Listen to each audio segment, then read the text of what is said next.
You are welcome once again to Kids'BookShark. Today we shall be reading Hubert's hair-raising adventure. This interesting story is written and illustrated by Peet. Hubert the lion was haughty and vain, and especially proud of his elegant mane. But conceit of this sort isn't proper at all, and Hubert the lion was due for a fall. One day, as he sharpened his claws on a rock, he received a most horrible, terrible shock.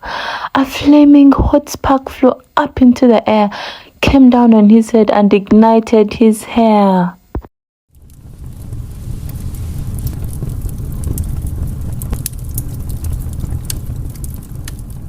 With a roar of surprise, he took off like a streak, away through the jungle to Zambezi Creek.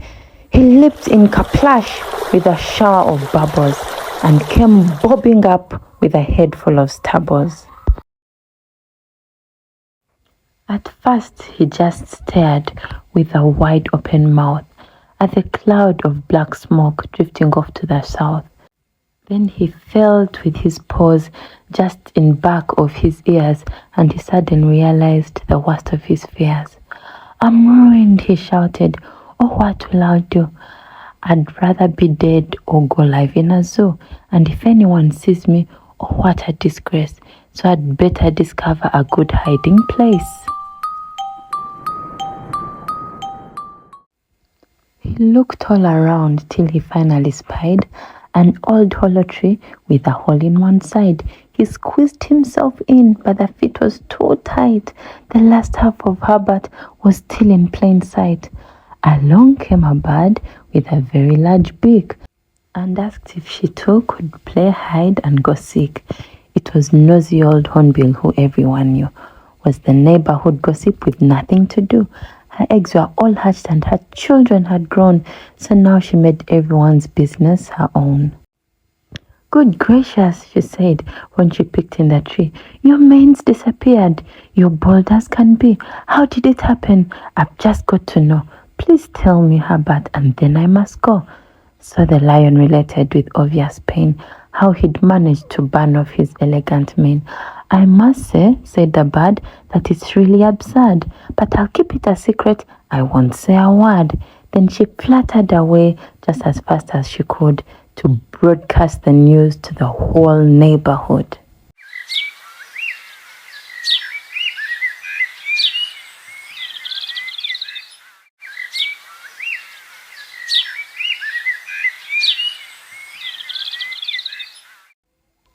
And so, in just about no time at all, a group of his friends came to pay him a call. A wrinkled old elephant, and a giraffe, a hyena with spots, and a snickering laugh, a zebra, a rhino, a skinny old gnu, a leopard, and finally the hornbill bird too. "Come out," called the bird, "and let everyone see." But there wasn't a sound from the old hollow tree. "Please," said the elephant, "we won't make fun. We are here to consider just what can be done." "You've no need to be shy," said the gawky giraffe. The hyenas promised he'll try not to laugh.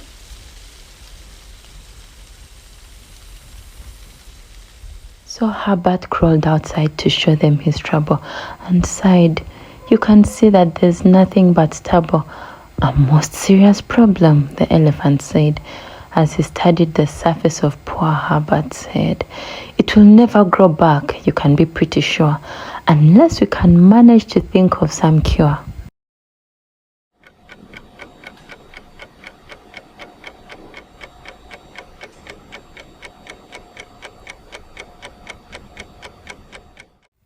"We could make," said the zebra, "a wig out of weeds. Or find," said the rhino, "some hair-growing seeds. With some cloth," said the gnu, "and a needle and thread, we could sew a big cap that could cover his head." "I know," said the elephant. "Wait just a minute.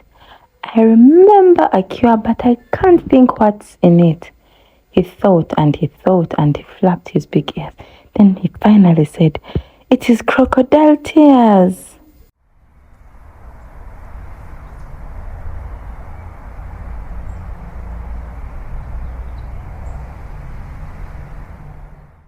"There's a croc in the swamp," said the bird with a bill, "and he lives just a mile west of Old Monkey Hill."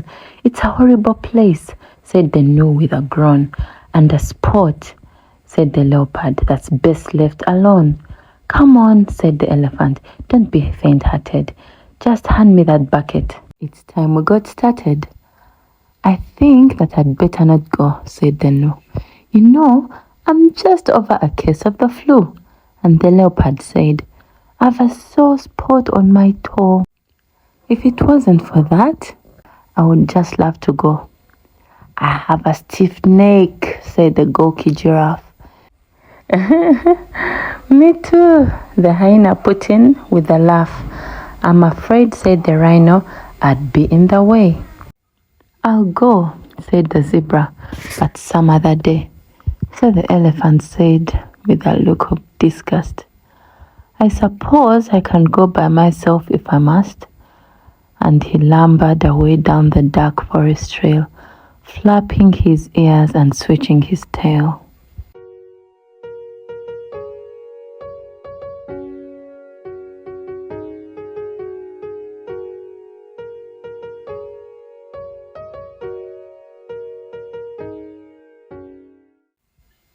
The going was easy the first mile or two, except for some trees he could barely squeeze through. Then he made a sharp turn and the trail disappeared. He had come to the swamp, to the place they all feared, and he stopped for a second, one moment of dread. Then he thought of poor Hubert and forged on ahead. He plowed like a tank through the tangles of brush, and he struggled through mud that was thick as cold mush, till he saw a deep pool through the mist and the fog, and in the dark water an old rotten log.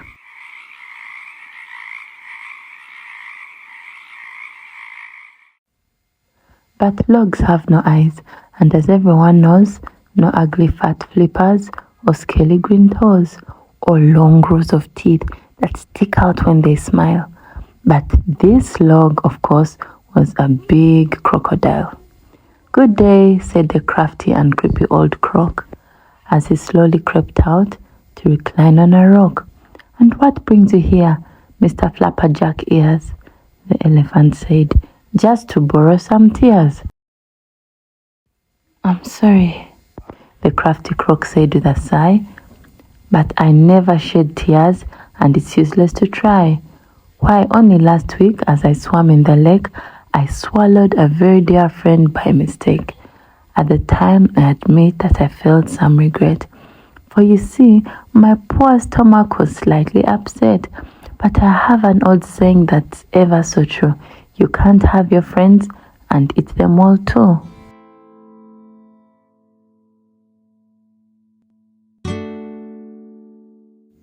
But what do you want now with crocodile tears? You really don't think that they'll shrink your big ears? "Oh no," said the elephant, "they aren't for me. The tears are for Hubert the lion, you see." Then he told about Hubert, not changing a word of the story he'd heard from the nosy old bird.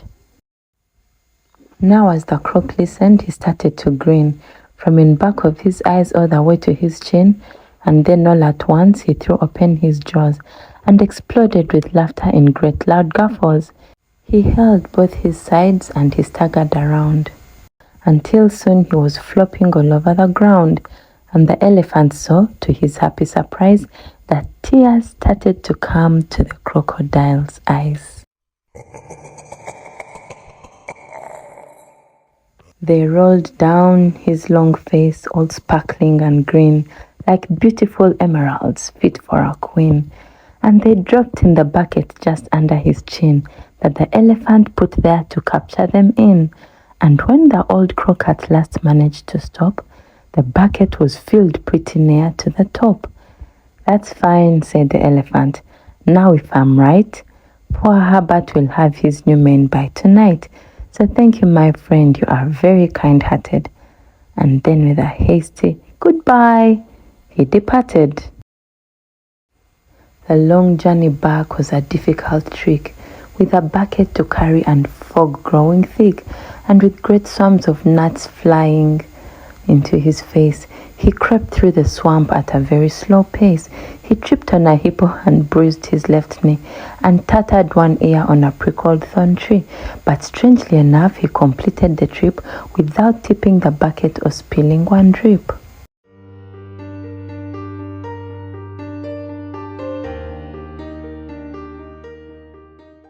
His friends were amazed, and they had to confess that they'd never expected 1 ounce of success. "Please tell us," they said. "How on earth did you do it?" "An old trick," said the elephant. "Nothing much to it." "Come, Hubert," he said. "Soak your paws in the tears and rub on your head everywhere but your ears. And now then," he added, "when this was completed, you'd better relax and get comfortably seated."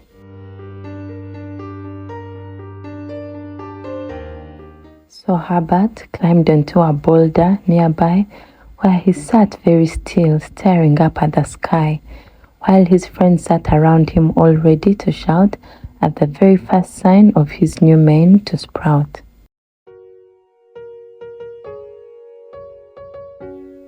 One minute passed by, and then 2 and 3, but still Hubert's head was as bare as could be. "It's no use," said the bird. "It's a foolish mistake." "That's right," said the rhino. "It's all a big fake." "Oh, horrible joke," said the gawky giraffe. So the hyena laughed his most horrible laugh. But the elephant said, "It's still too soon to tell. This hair-growing business might take quite a spell." "You mean," said the zebra, "a whole hour or 2? "Or maybe 10 years," said the skinny old gnu.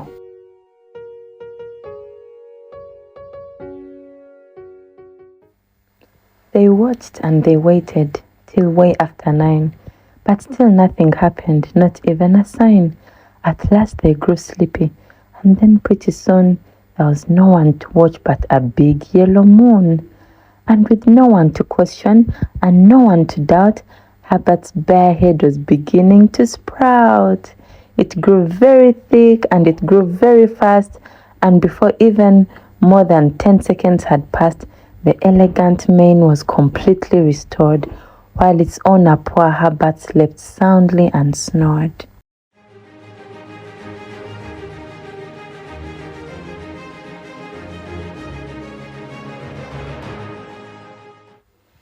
But I'm sorry to say that it didn't stop there. It was only the start of this fast-growing hair. It spiraled straight up in a great golden crest, then off to the south, to the north, east and west. It went swirling and curling and crawling and creeping all over his friends who were still soundly sleeping. It curled round their feet and it swirled round their knees. It crawled up their backs and then up through the trees. Then it spread through the jungle in great golden waves, around bushes and boulders and on into caves. When the tears were used up, then the growing diminished, and Herbert's remarkable mane became finished.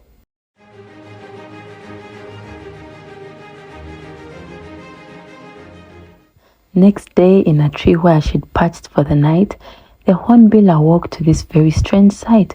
"Oh dear me," she cried with a wail of despair. "The whole world is totally covered with hair. Oh, please wake up, Hubert. Wake up, everyone, and see what your crocodile tear cure has done." They all wakened slowly with yawns and deep sighs, all groaning and stretching and rubbing their eyes.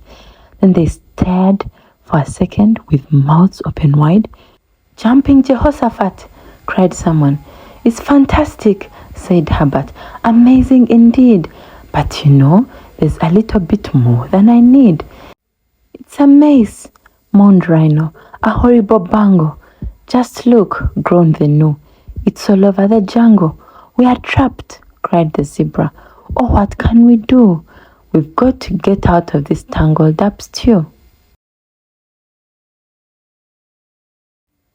Then they all got excited and started to riot, except for the elephant. He shouted, "Quiet! Please stop it!" he pleaded. "We're getting nowhere."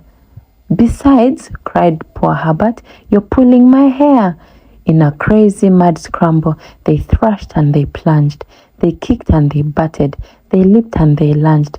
But the more they all struggled, the more they got wrapped in the big knots and tangles that had them all trapped. "We are stuck," said the elephant. "Now what we need is some scissors if ever we're going to be freed." "The baboon," said the bird, "has a rusty old pair. And not only that, but he loves to cut hair. And if you'll all promise you'll not go away, I'll fetch him right now without further delay." But she couldn't fly straight off to Old Monkey Hill, not with a beak full of gossip to spill. And I'm sorry to say it was late afternoon before she returned with the Baba Baboon. For a while the old monkey sat rubbing his chin.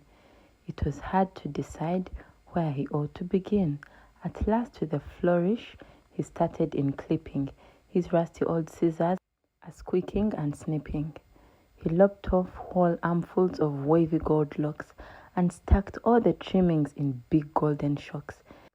He lined them in rows very tidy and neat, much the same way as the farmers stack wheat. But as he progressed, it required more care to avoid ears and tails that were mixed in the hair.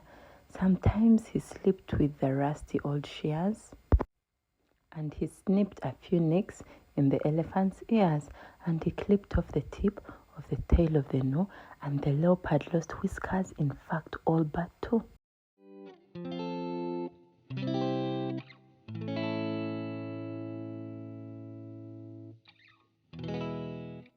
Then finally he came to the last pile of hair. "Watch out," said the elephant. "Hubert's in there." The barber clipped on till the job was all done. "There now," he said. "Does it please everyone?"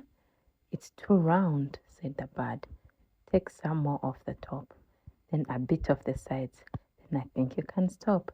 So he clipped a big scissorful straight off the crown, and then from the ears he went snipping straight down. The elephant said, "That's no way to cut hair. For now I'm afraid it's entirely too square." "Oh, please stop," said Hubert. "I'm sure it will do. There'll be nothing left by the time you're all through."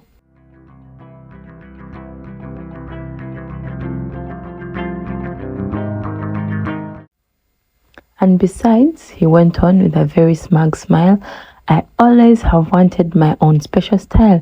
I'm prouder than ever and think you'll agree that there's no other lion exactly like me. You can search every jungle, each circus and zoo, from San Francisco to Timbuktu, but I doubt that you'll find, though you look everywhere, a lion whose mane is so perfectly square. So there." I hope you enjoyed listening to Hubert's hair-raising adventures. Please like and subscribe.